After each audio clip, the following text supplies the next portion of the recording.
बिस्मिल्लाहिर्रहमानिर्रहीम। अस्सलाम वालेकुम। Welcome back to my channel Furqan food secret. अक्सर ख़वातीन शिकायत करती हैं कि हम जब भी अचार डालते हैं हमारा अचार एक हफ़्ते के अंदर अंदर ख़राब हो जाता है और स्मेल भी आना शुरू हो जाती है।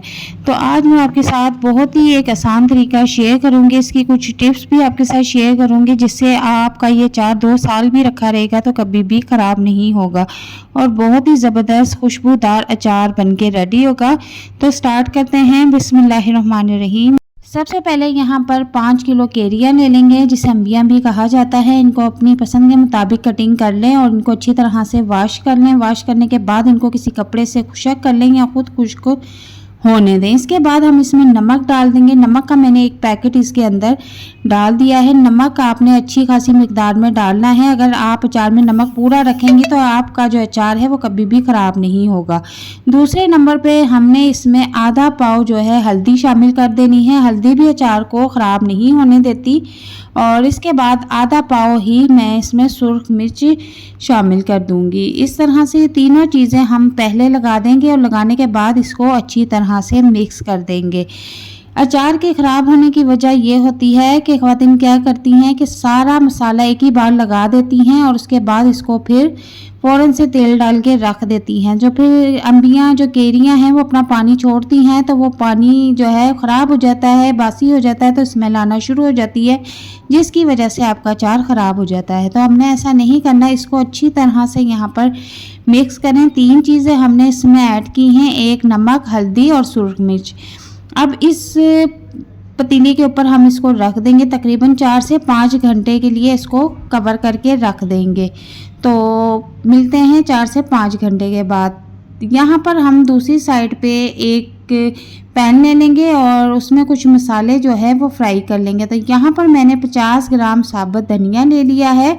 हर चीज़ की क्वांटिटी साथ साथ बता रही हूँ। 50 ग्राम ही मैंने सौंफ ले ली है और 30 ग्राम मैंने यहाँ पर मेथी दाना लिया है। मेथी दाना थोड़ा कम इस्तेमाल करेंगे इस वजह से कि ये ज़्यादा शामिल करने से अचार में कड़वाहट हो जाती है। तो इन तीनों चीज़ों को हम रोस्ट फ्राई कर लेंगे। रोस्ट फ्राई करने से ये होता है कि जब इसकी खुशबू में भी इजाफा हो जाता है, दूसरा इसकी जो लाइफ होती है वो बढ़ जाती है।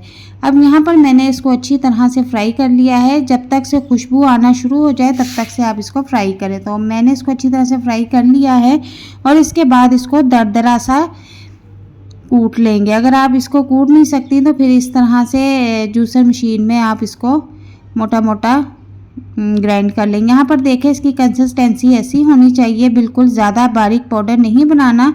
तो यहाँ पर 4 से 5 घंटे गुजर चुके हैं। तो अब आप देख सकते हैं कि इसने अच्छा खासा अपना पानी छोड़ दिया है। जो चीज़ अचार को ख़राब करती है वो हमने निकाल के रख ली है। इसको आप चाहे तो ज़ाया कर दें, चाहे तो किसी और काम में भी ला सकते हैं। तो यहाँ पर अब मैं थोड़ा अचार आपको रेडी करके दिखाती हूँ। और यहाँ पर हमने जो है एक कनाली में अचार निकाल लिया है। अब इसमें हमने जो मसाला रेडी करके रखा था, जो ग्राइंड कर लिया था, उसको इस पर स्प्रिंकल कर देंगे। और स्प्रिंकल करने के बाद इस मसाले को अच्छी तरह से केरियों पर लगा देंगे और इसको खूब अच्छी तरह से हमने मिक्स करना है। आप चाहे तो हाथों की मदद से अच्छी तरह से इसको मिक्स कर लें।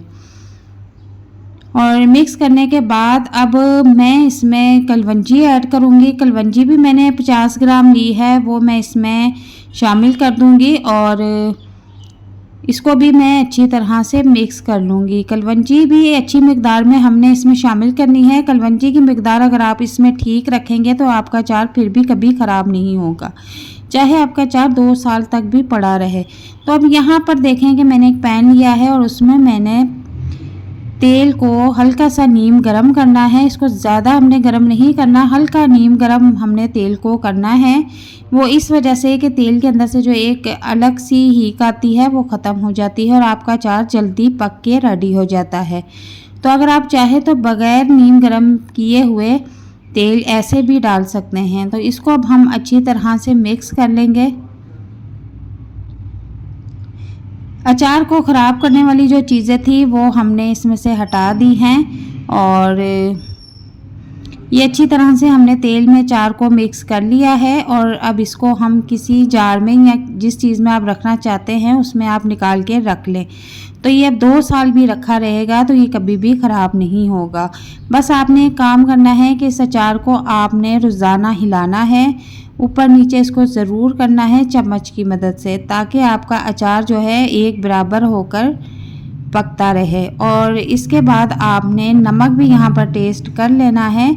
नमक इसमें आपने पूरा रखना है, अगर आप नमक कम रखेंगे तो नमक की कमी भी अचार को ख़राब कर देती है। तो 5 किलो अंबियां कैरियों का अचार मैंने आपके साथ शेयर किया है, तो इसकी क्वांटिटी भी मैंने आपको साथ साथ हर चीज़ की बताई है। तो इंशाल्लाह उम्मीद करती हूँ कि आपको आज की मेरी वीडियो पसंद आएगी। वीडियो अगर पसंद आती है या इससे रिलेटेड आपने मुझसे कोई बात पूछनी हो तो आप कमेंट बॉक्स में SMS के ज़रिए पूछ सकते हैं। तो मिलते हैं नेक्स्ट वीडियो में एक नई और मज़ेदार रेसिपी के साथ। तब तक के लिए इजाज़त चाहती हूँ। अपना ख्याल रखिएगा। अल्लाह हाफिज़।